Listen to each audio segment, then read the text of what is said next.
We live in a world where everything is connected. We can share whatever we want. But Rachel Parris is here to talk about maybe we're oversharing online and on social media. Rachel. Well, I love social media, especially Instagram. I've got very into Instagram. I live my life on Instagram, basically. Even the stories, which I do not understand how to do. I first joined it like a few years ago, and I would just post like a beautiful leaf. You know, something like that, or a lovely sky, or something like that. It was just like a nice photograph. And now I'm posting like what pants I'm wearing. Right. Okay. Like so it's taking a shift. Yeah. Right. It's taking a shift. And what's your Sunday? Extra followers there. So like it's changing, and like that's just me on Instagram. But like What gets some of more my likes, friends, the leafs or the pants? it was a good leaf, to be honest with you. Good leaf. It was a damn good Was it leaf. good? Yeah, yellow. So I think, and on Facebook, I've got a lot of friends as well who, they're like people who have actually like need to talk to someone, like, you know, have counselling or something, as who doesn't, you know, but they will post things like, today was an incredibly bad day. Yeah. And you'll just get a stream of like hundreds of people going, hope you're okay, oh my God, like get in touch. And it's like... The worst is when they don't tell you what it is, they just go, oh, it's happened again. well, what has happened? We must find out. Exactly. And then you get the you okay, hon? Yeah. Oh, God. It's a double-edged sword with these sort of things. It's like, because these people do have a chance, because then maybe someone's going to say one of those 50 comments is going to be a thing that makes them feel a little bit better that day. Yeah. And the one which I was very poo-pooey on for a long time, which was the I'm safe. With like yeah. I got a phone call from my mum a few weeks ago. Yeah. Dave, are you okay? I'm like, why? I mean, I'm in bed. I'm fine. Oh, thank God for that. We've all been ringing around. You didn't mark yourself safe on Facebook.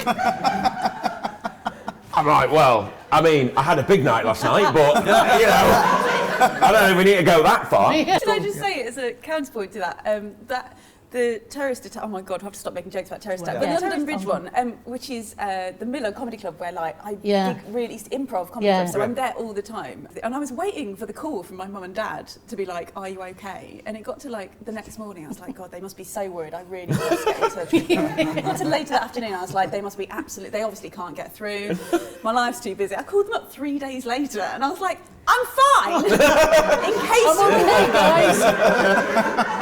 Unbelievable. Yeah. The other one is the people changing their profile pictures to the flag of a country where something bad's happened. And again, the first time I saw the Je suis Charlie one, I thought that is beautiful. And every single time it happens though, and there's a different flag. When do you change that back? That seems like a dangerous decision to So make. now you're not... You have one where you're like, so we're okay with gays now? All right, let's go back. Let's go back. Glad we've fixed that. They buried all the dead from the attack. Cool. Right, let me post that video of the dancing cat. Let's get back to the status quo, right? I feel like, as well, like as comedians, we used to, you know, when people in a bar, they'd be talking to you about what you do, and people used to say, oh, tell me a joke now. And you used to be able to say, oh, no, that's my job. You know, if you were a plumber, I wouldn't say fix that tap now. Like, I feel like that line is changing now because, I don't know, in my career, I feel like people want to know your life. Like, it's not just about what you do, it's like who you are, and people want to invest in you as a person. You could be very noble and take a step back from it, but there's also the realisation that, I mean, I'd get less jobs, I'd get a lot less work if I did. So if you did what? Now, if I post, if it's definitely connected, like if I talk less about my life, if I posted less about it, you get less work. I've got a lot more followers because of that, and that is, I've had like very much evidence that has got me more jobs. That you don't What jobs are you getting from posting your pants? But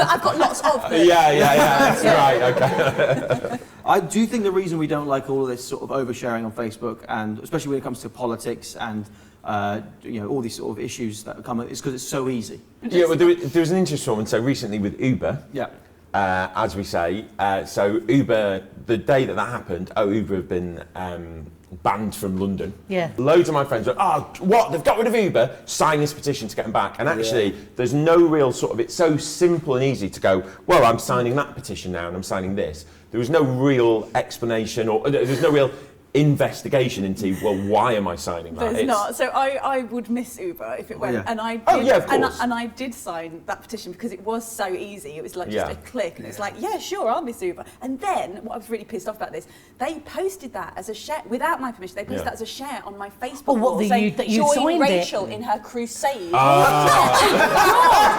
And I didn't fucking want anyone to know that I'd signed it because I know it's a bit private. morally dubious. So I didn't want anyone to know I'd Oh signed my it. God. That's when you know you Bill shouldn't be Cosby signing. legal fund. Join me on my crusade. Yeah.